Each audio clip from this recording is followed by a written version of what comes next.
All right, let's talk about faith.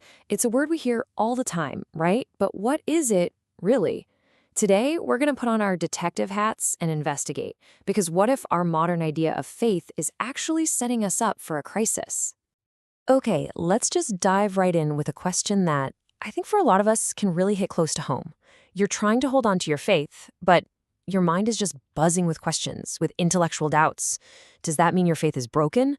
Does one automatically cancel the other out? Is it just game over? This is the central mystery we're tackling today. And here's our case file. This quote pretty much perfectly describes a story we see all the time. Someone's been taught that faith is basically about believing a list of facts. So, when intellectual doubt comes along and makes those facts feel shaky, the tension just becomes unbearable. And it feels like the only logical way out is to just walk away. But what if the whole setup is wrong from the very beginning? And this right here, this is the core idea of our investigation. We're going to explore this possibility that the crisis isn't caused by having doubts.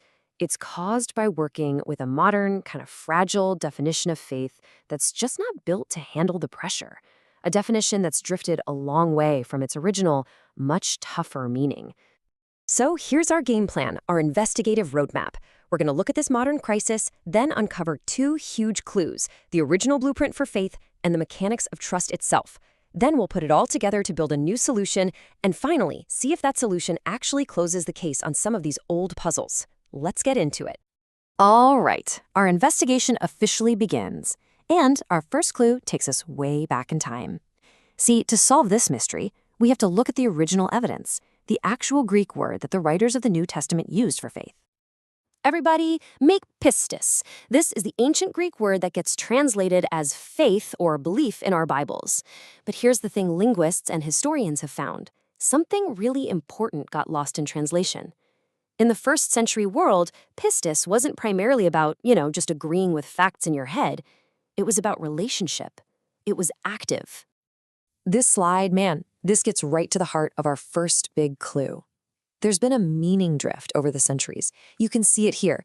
The original concept, pistis, on the left, it's all about relational trust, faithfulness, reliability, action. But that has slowly morphed into our modern idea of belief on the right, something that's more about cognitive assent, a private mental state, just agreeing to a set of propositions. It moved from an action to just a thought. So, this is huge. The core of the original idea of faith, of pistis, is relational trust.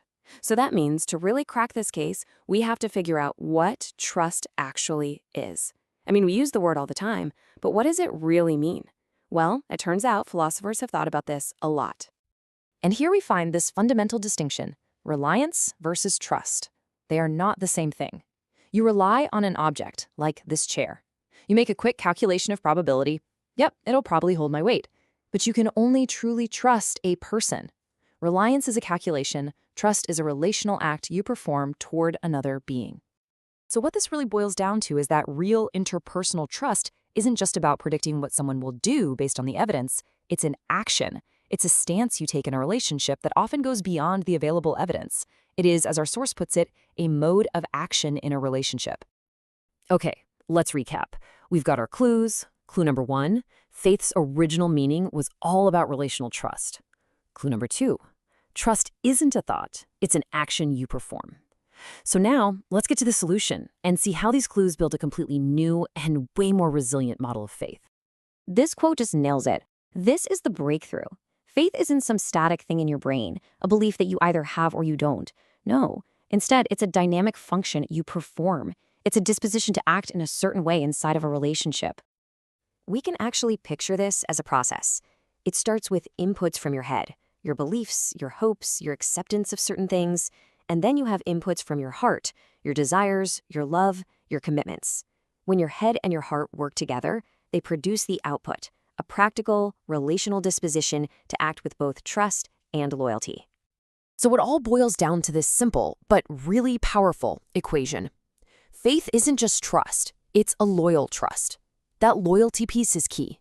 It includes the idea of faithfulness, of sticking with and being responsive to the one you trust. It's an active, two-way street. All right, now for the best part of any investigation, seeing if our solution actually works. Let's take this functional model of faith, trust plus loyalty, and see how it holds up against some classic, really difficult problems. Okay, first up, the perfect scoundrel problem. If faith is just believing true things, then a scoundrel, someone with a zero moral character, can technically have faith, and that just feels wrong. But our new model solves this instantly. A scoundrel, by their very definition, is disloyal. So if faith requires loyalty, the scoundrel is out. Problem solved. And what this model does so powerfully is it builds a bridge between your internal world and your external world. It inherently connects what you believe with how you live, because that loyalty component demands action. It demands responsiveness. It explains why a person of faith is expected to live a transformed life. It's baked right into the definition of faith itself. And this brings us right back around to where we started, back to our original mystery. Just look at this. Our new model lets us make this crucial distinction. Modern intellectual doubt, that's about epistemic uncertainty. It asks, are these facts true? But the biblical word that often gets translated as doubt, diakrio, it literally means to be divided, to waver in your relational loyalty. It asks, should I be loyal to this person or that one? And boom, there's the solution. The two concepts are not the same thing. You can have intellectual questions that challenge your sense of certainty without destroying your fundamental disposition of trusting loyalty. Your questions don't make you disloyal. And just like that, the intense pressure that college student felt, it's resolved. So with the case closed, we're left with this.